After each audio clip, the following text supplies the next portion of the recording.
I used to think I knew my husband better than anyone.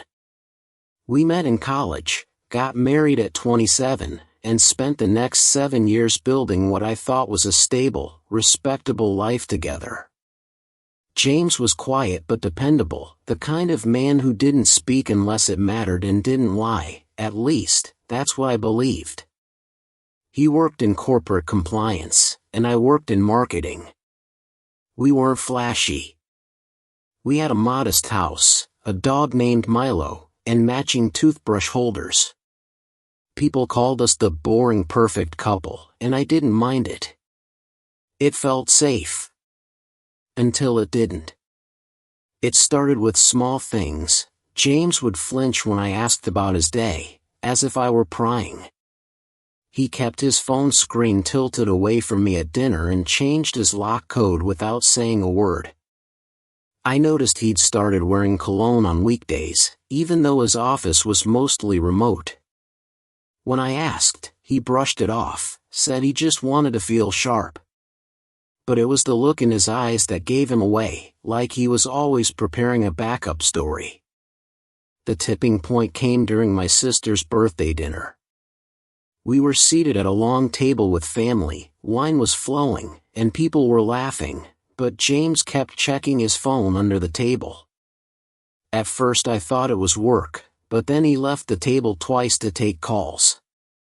I followed him out once, pretending I needed to use the restroom, and caught the end of a hushed sentence, "No, not tonight.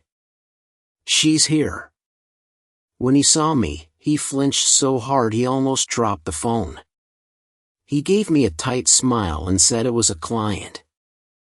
I didn't believe him, but I nodded like I did. A week later, we were on our way to a charity mixer downtown.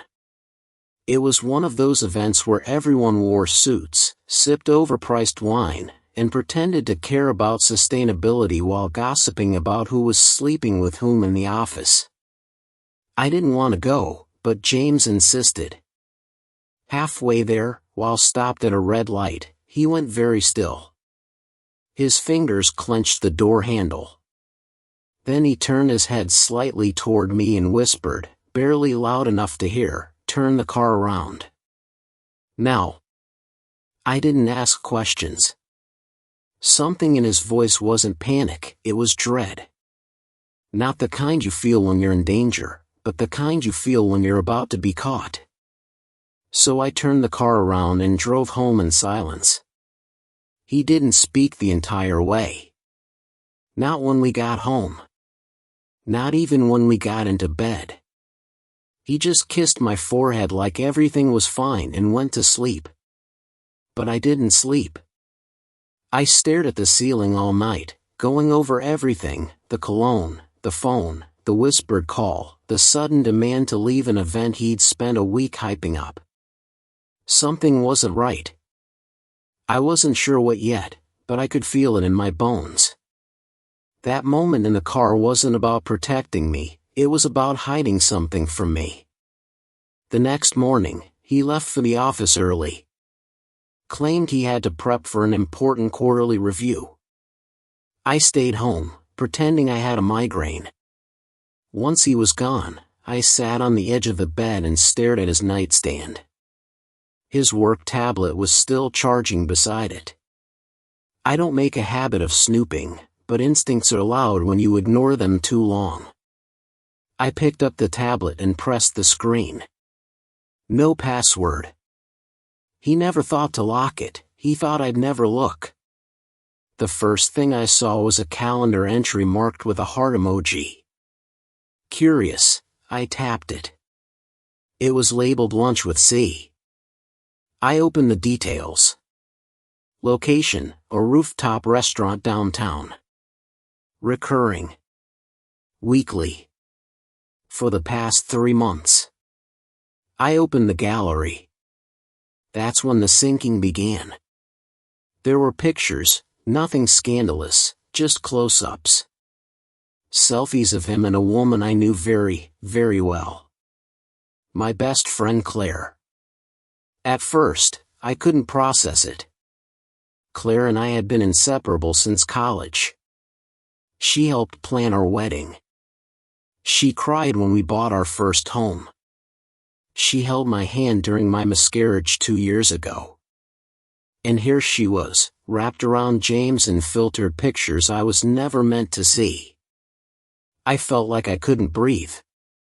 Like someone had reached inside my chest and pulled out my heart, only to mock how long it took me to notice. I sat frozen on the bed for I don't know how long. Eventually, I set the tablet down and went to the kitchen. I stared at my hands. They didn't feel like mine anymore. Everything I knew about my life suddenly seemed staged. Every compliment, every I love you, every Sunday brunch, it all unraveled with those photos. But I didn't cry. Not yet. I just sat there, letting the weight of betrayal settle. I thought about that night in the car. About how he whispered turn around not out of love or fear for me, but because she was going to be there. Claire must have been at that event. Maybe waiting for him. Maybe about to walk through the door in a dress I helped her pick. That's when I knew I wasn't going to confront him. Not yet. Not until I had everything. Proof. Leverage. Control. Because if there was one thing I'd learned in that moment, it was this: James and Claire were sloppy. And I had just become dangerous. By the next morning, I had a plan. I didn't confront him when he returned home, didn't mention the photos or the calendar entries or the quiet panic in his eyes the night he told me to turn around. I kissed him on the cheek and handed him a coffee like I always did, and when he left, I started gathering every piece of evidence I could. He thought I was predictable. Thought I'd either fall apart or lash out. But I didn't do either. I got smart. Over the next week, I copied everything. Screenshots of every message between him and Claire that I could access. Calendar entries. Location pings. A photo Claire had sent of herself in the office break room with a caption that read, "Missing you already." It was all there, and none of it was protected. It felt almost insulting how easy it was. They weren't even careful. That hurt more than anything, how little they thought of me, how confident they were that I'd never look. And that's when I realized the affair hadn't just been personal, it was professional too. Claire had started working at James's company 6 months earlier. He helped her get the job, recommended her to his boss, even trained her in the first few weeks. They shared projects, meetings, late work nights. I remembered how often he'd complain about being swamped at the office. How he'd come home exhausted but smiling. I thought he was finally feeling fulfilled at work. I didn't realize he was coming home from her bed. I reached out to a former coworker of mine who now worked in HR consulting. I didn't give names. I just asked, if a married manager is having a relationship with a subordinate who wasn't hired through standard channels, and they're covering it up, what would that mean for both of them?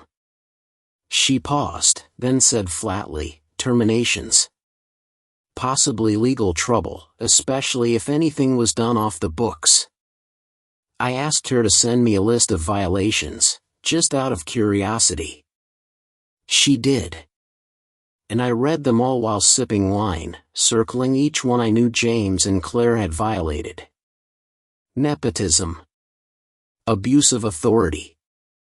Undisclosed relationships. Improper access to department systems. It wasn't just cheating, it was corporate sabotage in disguise. But I still didn't confront them. Instead, I played my part. I attended brunch with Claire that weekend, pretending not to notice how she kept glancing at her phone, texting under the table. She asked if I was doing okay. I'd looked tired lately. I smiled and told her I was just feeling a little overwhelmed. She gave me a hug and said, "You know I'm always here for you." I smiled back and told her, I know. And I meant it.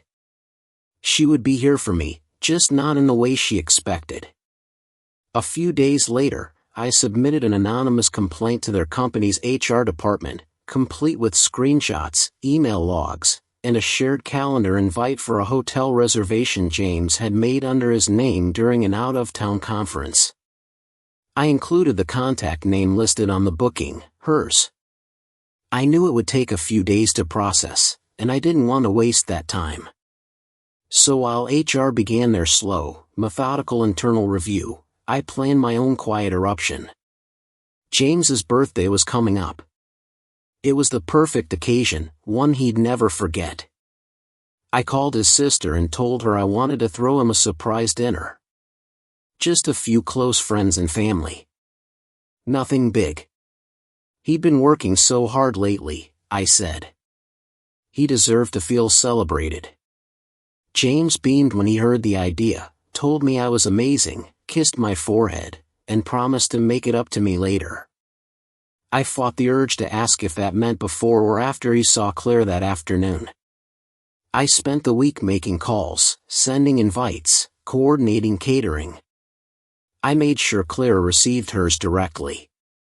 It wouldn't be the same without you, I wrote in the message. She responded within seconds, of course. Can't wait. That night, while James showered, I plugged a USB into his laptop and copied his entire messages folder.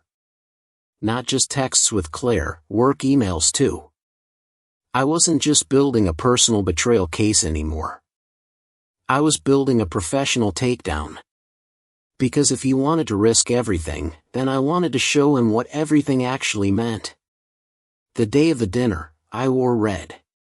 Not a color I usually wear, but something about it felt right. Bold. Unapologetic. I greeted guests with wine and laughter and warmth. James was glowing. He thought he'd gotten away with it.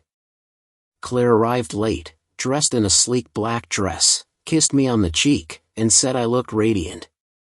I told her I'd saved her a seat next to the guest of honor. At dessert, I asked everyone to gather in the living room. James looked confused but played along.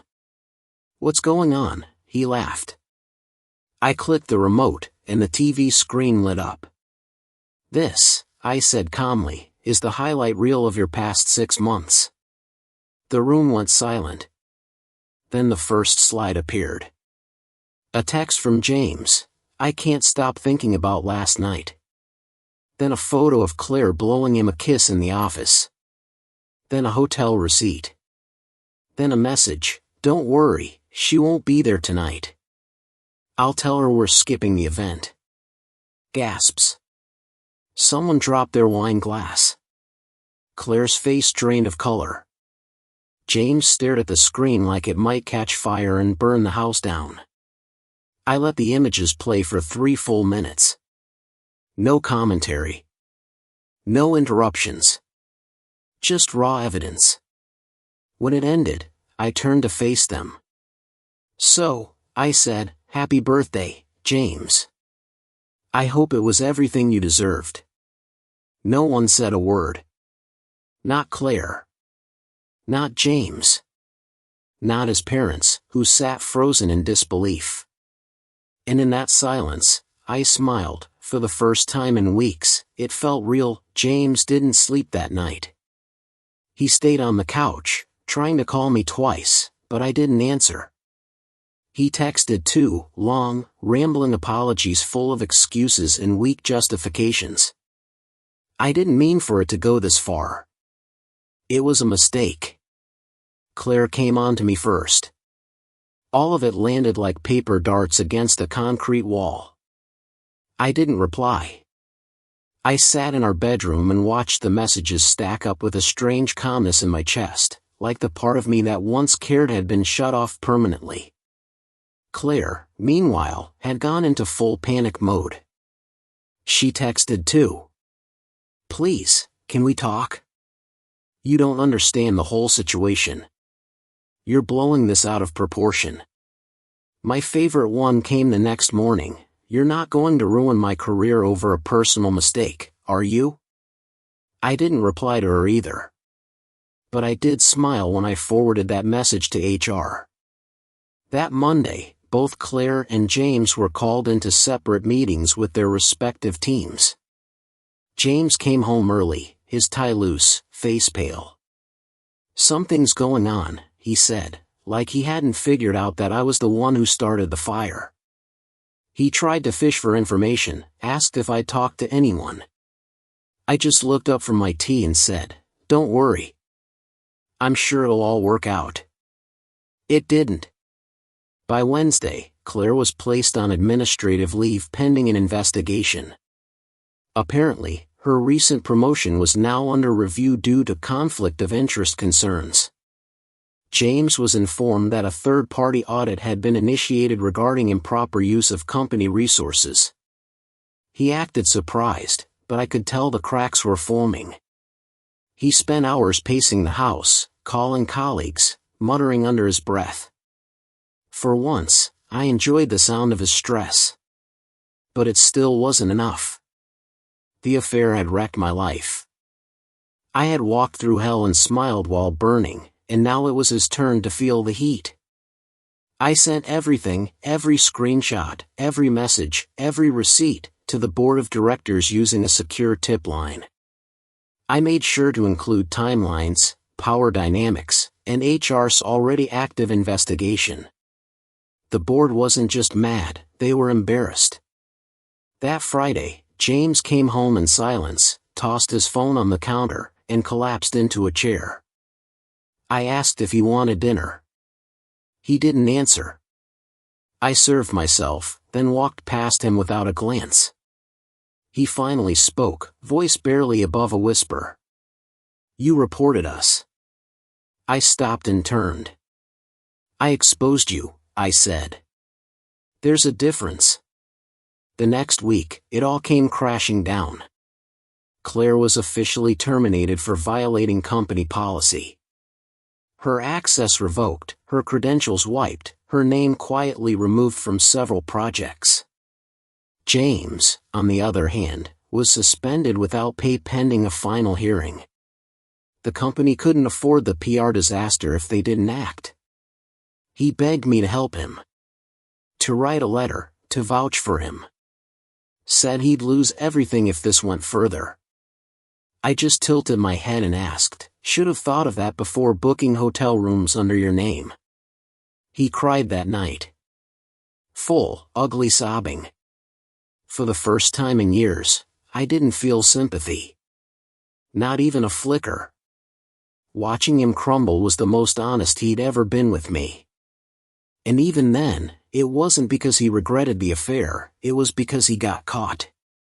I started packing 2 days later. Quietly, methodically. I rented a storage unit and moved boxes while he was at the gym or at yet another "please don't fire me" meeting. I filed for divorce the same day I turned in my letter of resignation. I didn't need that job anymore. A colleague at a rival firm had reached out after hearing about the slideshow incident. Said she admired the way I handled it. Said she had an opening on her team. I said yes. James didn't realize I was gone until the movers showed up for the last of the furniture. He stood there in the doorway like a man watching his house burn, unable to move. I walked past him with my purse and said, "You'll find the signed papers on the kitchen counter." He stammered, asked if we could talk. I said, "You've been talking to Claire behind my back for 6 months. I think I've heard enough." He tried one last thing, a late-night call from an unknown number. When I picked up, he said, "I don't even know who I am without you." And that's when I finally felt closure. Because I realized I did know who I was without him.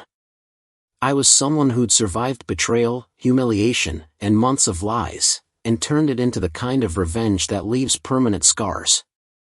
Claire posted a quote on her Instagram a few weeks later, "Sometimes you have to lose everything to find yourself." I didn't comment. Just took a screenshot for the archives. James deleted all his social media. Probably smart. No one in their circle wanted to be associated with either of them anymore. Meanwhile, I started fresh. New city. New job. New apartment. I adopted a second dog.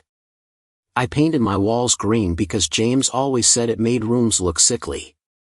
I wore red lipstick because Claire once told me it wasn't my shade. I cooked for one, and it never tasted better. I didn't seek revenge to destroy them. I did it to reclaim myself. They tried to write me out of my own life story, but I grabbed the pen back and turned the page myself. And the best part? They'll never forget the night they walked into a birthday party and found their entire world projected in 1080p for everyone to see. I used to think closure meant getting an apology, maybe even an explanation. Something neat and packaged that would make the pain easier to file away. But what I learned is that closure isn't something you get from someone else. It's something you claim when you stop waiting for them to understand what they did. And I stopped waiting. Completely. It's been 5 months since I walked out of that house. 5 months since I shut the door on a marriage built on routine and lies and decided that the unknown was safer than living under the same roof as someone who could look me in the eye while planning his next secret. James tried to fight the divorce at first, filed for mediation, asked for space to work things out. But when my lawyer presented the file I'd built, including the HR letters and policy violations, he folded. Quietly, swiftly, like a man who already knew he'd lost the war and didn't want anyone else to see the final blow. We settled without a fight. He gave up the house, and I took what I needed. I didn't ask for more than was fair. I didn't want a cent of guilt money. I wanted clean. I wanted done. And that's what I got. Claire sent me one final message before I blocked her number. I hope someday you realize we didn't mean to hurt you. I stared at it for a long moment, wondering what kind of mental gymnastics a person has to do to convince themselves that months of lying, sneaking, and erasing someone's trust could ever be unintentional. I didn't reply. Some silences speak louder than rage ever could. Word spread, as it always does. In our old circle, I became known as the one who played the slideshow. People whispered about it in admiration, some in discomfort. A few friends took sides, some quietly unfollowed me, unsure if loyalty meant neutrality. I didn't chase anyone. I had no interest in convincing people to stay who were comfortable staying silent when I was being betrayed. And the surprising part? I don't miss any of them. I don't miss the awkward brunches where I had to pretend everything was fine while my so-called best friend sat across from me, texting my husband under the table. I don't miss walking on eggshells in my own house, wondering why James seemed a little colder, a little more distracted. I don't miss waking up every day trying to fix something that only I was working on. In my new apartment, mornings are quiet. Peaceful. I make coffee without having to clean up someone else's mug. I take long walks with my dogs, listen to music that doesn't remind me of anyone, and work with a team that actually respects me. My new boss told me in our first meeting, "You come highly recommended, and fiercely respected." I didn't realize how much I needed to hear that until I did. James sent one last email a few weeks ago. The subject line was just my name. Inside, he wrote 3 paragraphs about how sorry he was, how he never expected things to get so out of hand, how he'd lost not just his job and reputation, but himself. He said he missed us. That he couldn't even look in the mirror some days. I read it once, then archived it. I didn't need to reply. That version of him, that version of me, belonged to a chapter one had already closed. Letting it sit there, unopened, unanswered, felt like the final thread being cut. Not out of cruelty, but peace. I didn't owe him anything, not even acknowledgement. Sometimes I think about that moment in the car. The night he said, "Turn the car around. Now." And I wonder what would have happened if I hadn't listened. If we'd gone through those doors and I had walked straight into the lie. Would Claire have looked shocked? Would James have faked a headache? Would I have pretended not to see the way their eyes locked across the room? I'll never know. But what I do know is that listening to my gut that night saved me. It was the moment the mask slipped. The moment the cracks became visible.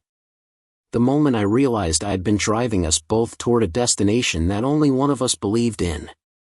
Turning that car around didn't just save me from humiliation. It set me on a path I didn't know I needed. One that led straight through betrayal, through revenge, through heartbreak, and out the other side. Stronger. Wiser. Unapologetically free. And if I had to do it all over again, I'd still turn the car around. Only this time, I wouldn't wait for him to ask.